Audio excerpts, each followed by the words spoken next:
Hey guys, welcome back to All About That History. Thank you. And you're welcome. Thank you. In today's episode, we're talking about how KFC was invented. Right? Right, the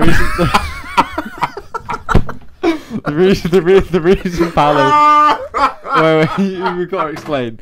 The reason Paolo's laughing so hard is because basically we waited to do this podcast because Joe had ordered KFC for his dinner. Yeah. And we sat down and I noticed on his laptop it said, "How was KFC invented?" And that's why he's ordered KFC. Look at all these chips. This is a £10 podcast. This is actually our most expensive podcast yet. Look at that endorsement. KFC. Got the original recipe there. Yeah. It's product placement. Anyway. Go on then. How was KFC? I actually don't know this, to be fair. Same. I know how McDonald's started. I know about Colonel Sanders, but all Do you? I know his name. Oh. Yeah. Do tell. Do you actually know his name? Yeah. What's his name? Colonel Sanders. Anyway, we'll get into it. How it all started. It started with a man named Harlem Sanders. Harlem Sanders. Harlem, okay. Like the Harlem Shake. Yeah. Oh. Harlem the place. Or Haaland. Sure. Or Harlem. Or Harlem, like... Harlem. Not the football Haaland. player, Haaland. Yeah, as in Harlem. Anyway. So, it's on September the 9th, 1890. Yeah. Colonel Harlem Sanders Yeah. Sandals was born on a farm. Sandals. Is it Sandals? And Sanders. Oh, This is Sanders. I said Sandals. Colonel Sanders. When he was 6, his father sadly passed away. Hey, why are you laughing? His father passed away. Because you said Jesus! Hey, Jake! Hey, Jake! Hey! You made yourself laugh when you said Hey, Colonel Jake. Sandals. I just His father died. His father died, huh? I'm not laughing at that. You sure? I wasn't listening. I was Everyone's still... father dies. Why is this podcast how it started? Colonel Sandals. It was just how you made yourself... it was funny. God. So Colonel Sandals... yeah, so his father died. Yeah. We should laugh. But his father did die. Yeah. Because his mother worked all the time, Mr. Sandals had to... he had to look after the family and do most of the cooking. Can we title this video Colonel Sandals? How Colonel Sanders was The invented. history of Colonel Sandals. He turned at the age of 10. He turned 10. When he turned 10, he got his first job working on a farm. And after just a month, he got fired because he was In just sandals. He got fired in Sandals in the place called Sandal Farm. No, anyway, he got fired from a job because he was like distracted by the animals all the time. Is that because he wanted to kill them and make chicken out of them? It's because he was 10. Oh, yeah, good thing. Yeah, imagine at 10 starting work at 10 because Yeah, but on a farm that'd be quite fun. but you have to provide for your like mum and stuff. Oh, he's And providing family. for his family. Yeah. Oh, I no, suppose 'cause his dad especially his dad's that dead young. by this point. He Yeah. died 4 years. So his mum, it's just him and his mum then. Yeah. Right. And obviously he's 10. He's getting paid and he got fired. Yeah. Oh man.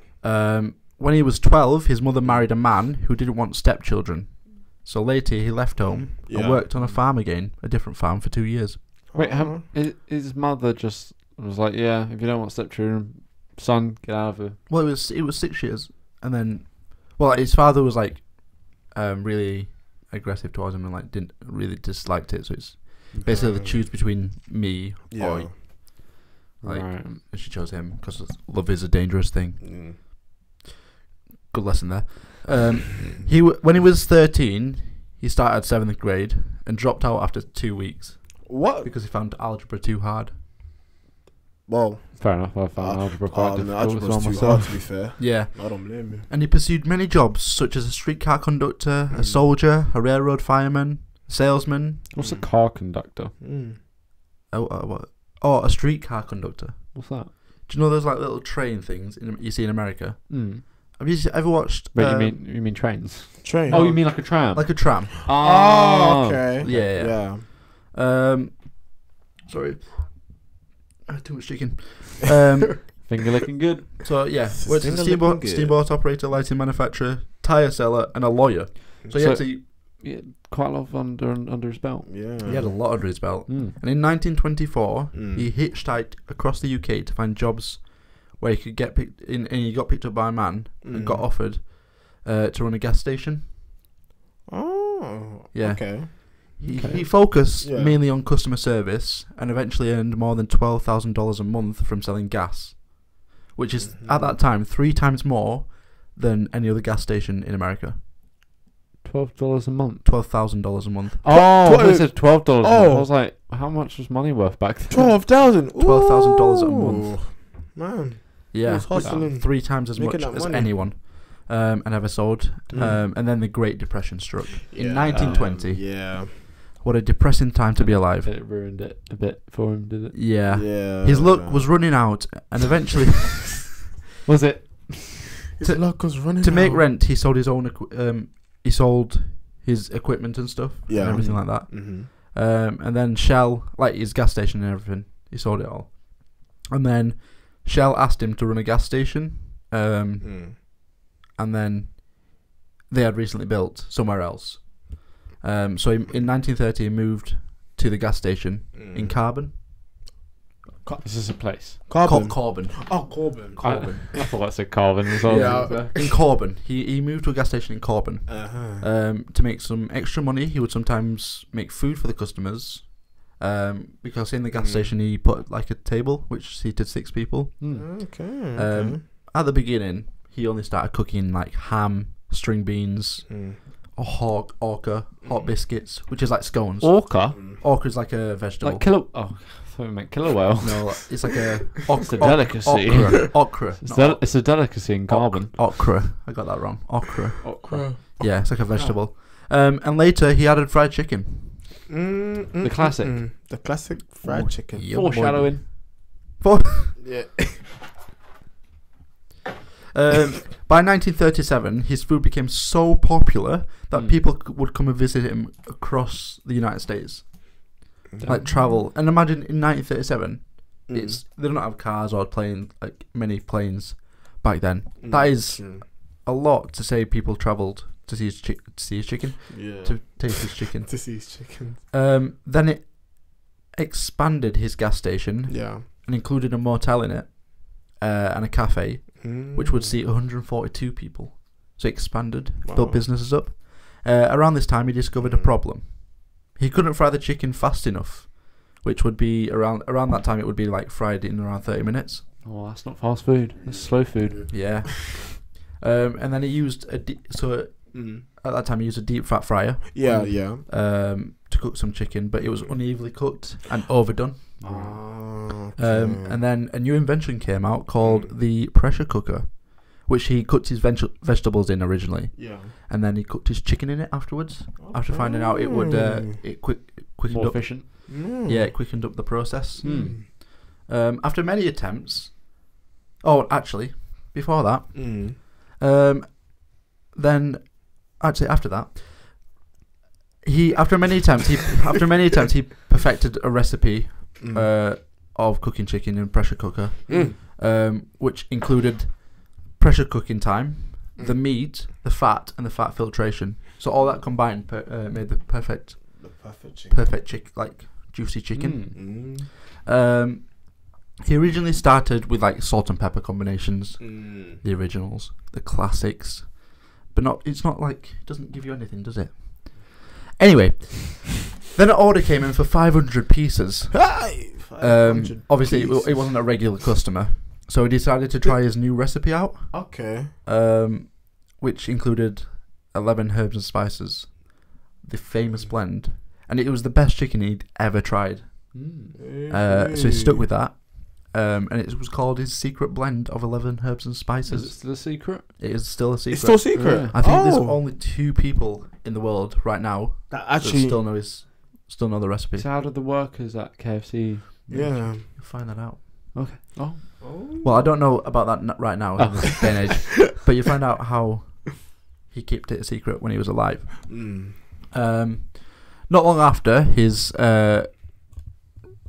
restaurant was solicited in a book, so like published in a book. Yeah. Called The Adventures of Good Eating, a Duncan Hines book, Good Eating Places Along the Highway of America. Is this the maker of Heinz beans?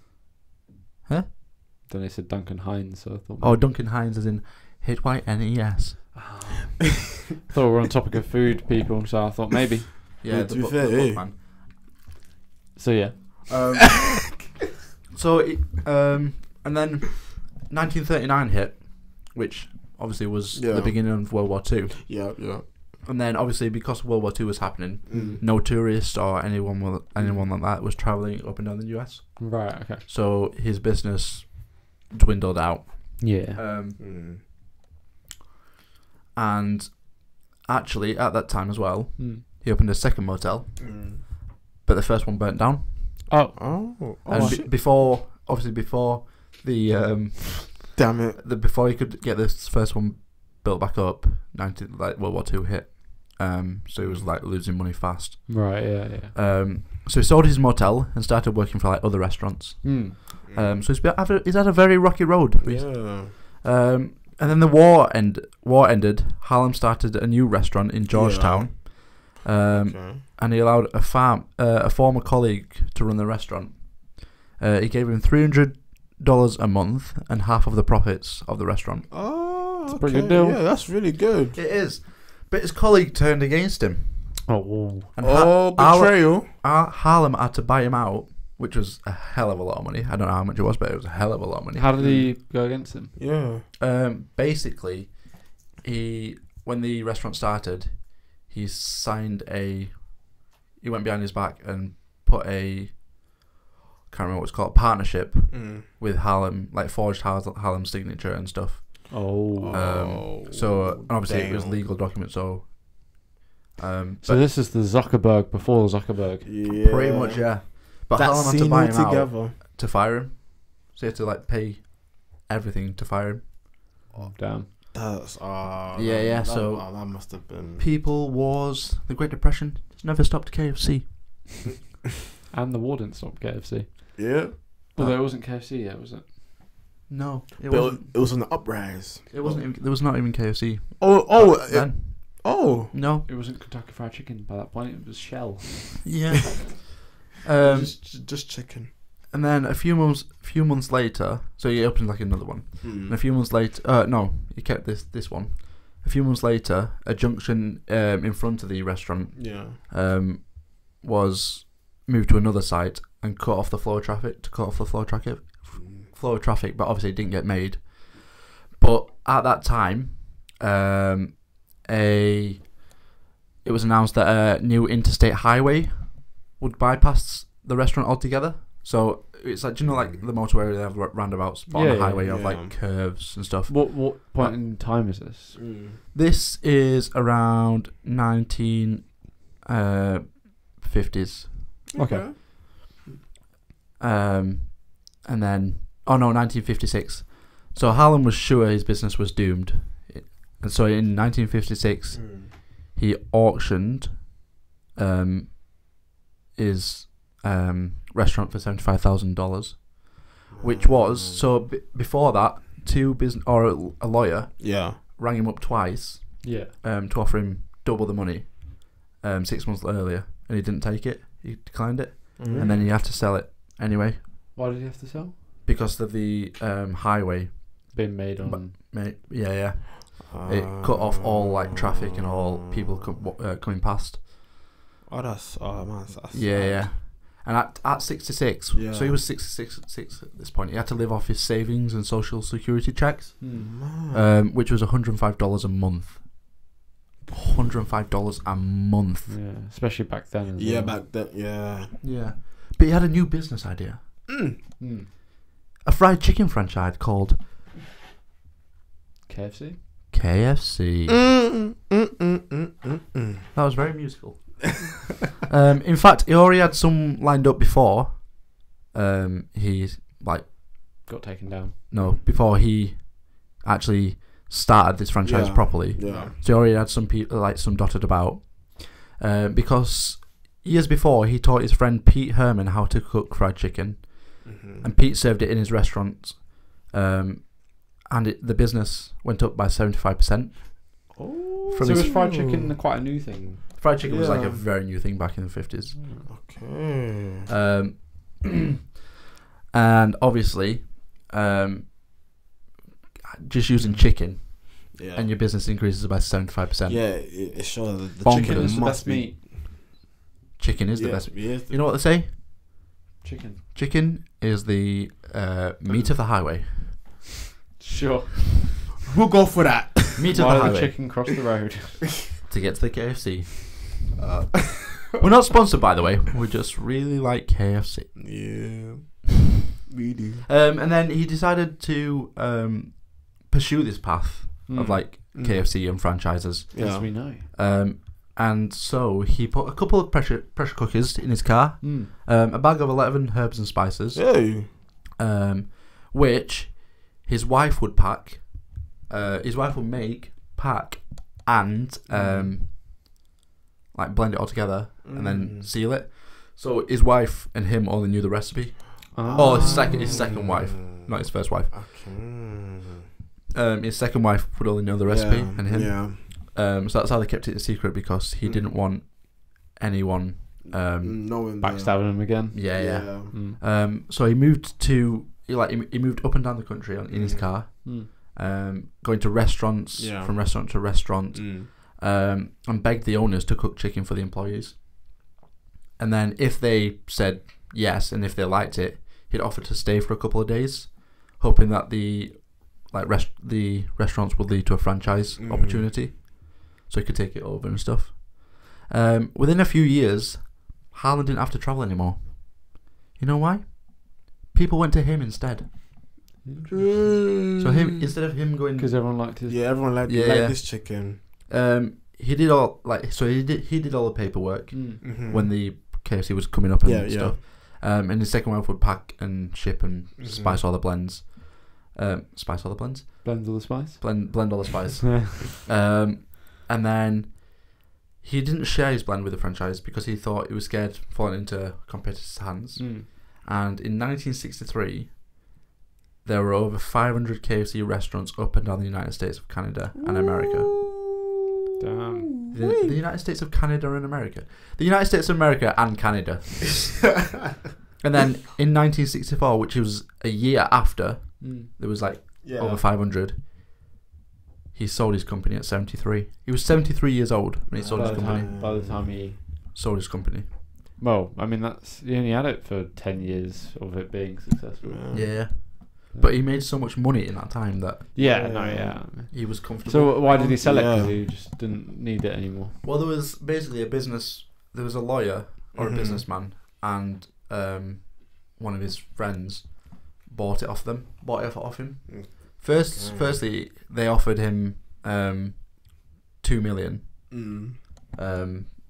US dollars for the business and stuff, but he rejected it for years. And he eventually got to 73 and was like, yeah, you know what? Yeah. But they vowed to still make the quality meat, never share the recipe and everything like that. Oh, okay. Wow. Keep so those it standards. Might still be a secret today. Yeah. It still is a secret. The 11 herbs. Yeah, I think it's locked in. I think there's the recipe's actually locked in a vault. Oh my. Really? Yeah. There's only two. That surely it wouldn't be hard though to surely someone, if they just put a bit of effort in, could add a bit of chicken and just there's not that many herbs and spices, are there really? No, but it's there's a lot of herbs and spices, but it's finding the right ones and the right balance. Yeah, but if you think about what herbs and spices would have been available back then in the area that he was in, I'm back. You'd probably be able to narrow it down. Yeah, I think you would. But I don't think anyone really cares. No, we'd just rather order it. Uber Eats it, deliver it. Wow! What? As viewers, as you can see, this man's eating this chicken right now. Can you guess the herbs and spices? Well, I think first of all, salt and pepper. Yeah, salt and pepper. Salt and pepper. Salt. Pepper. Garlic granules. Garlic. There's definitely garlic in there. Is there? Yeah. Must be. Oh. Paprika. Maybe a little. Yeah. Just taste testing it. There's definitely some kick in that. Oh yeah, defo. Maybe a foot. That's a hot wing if you want. Hey. I think there's. You want to eat some chicken? I'm good. There's a bit of cumin in there as well. Cumin, yeah, maybe actually. Yeah. I'm very tempted to eat this. I think the peppers like basil. Mm. Must be some sort of herb like that in it. There's herb. I think it's oregano. Oregano. Oregano. Oregano. Oregano. Oregano? Wait. Oregano? Original. Original. The original oregano. Oh, my brain's melted. So yeah, guys, what do you think? Yes. Yeah. I didn't know that, to be fair. It's Literally. quite mad how he kind of grinded throughout all his life. Yeah. And then he only actually had a success. I mean, he still, you know, The success, got a lot of money from it. But on the later half. he only really had his successful KFC business for only 10 years. I thought he had Yeah. it for a lot longer than that. Yeah. But obviously he's on the package, so Yeah. everyone knows his face. And that's That's mad because you can look at the logo and either it's Colonel Sanders and his little bow tie. It's Colonel Sanders with a little hands and legs. I did not think that. Have you ever noticed that before? No, that's funny. No, if everyone listening, if you If you're at KFC right now, Yeah. or if you just type up KFC logo, All that. KFC right you know that the classic picture of his face, and then it's got like a little bow tie below him. But it also looks like a little cartoon body. By them, by the way. Yeah, we're not sponsored by them. We'd like to be. In the near future. But anyways, yeah, that was cool. Yeah. What do you think? No, I think for him to achieve that, but just the eating. No. Yeah. I'm just sucking on a bone.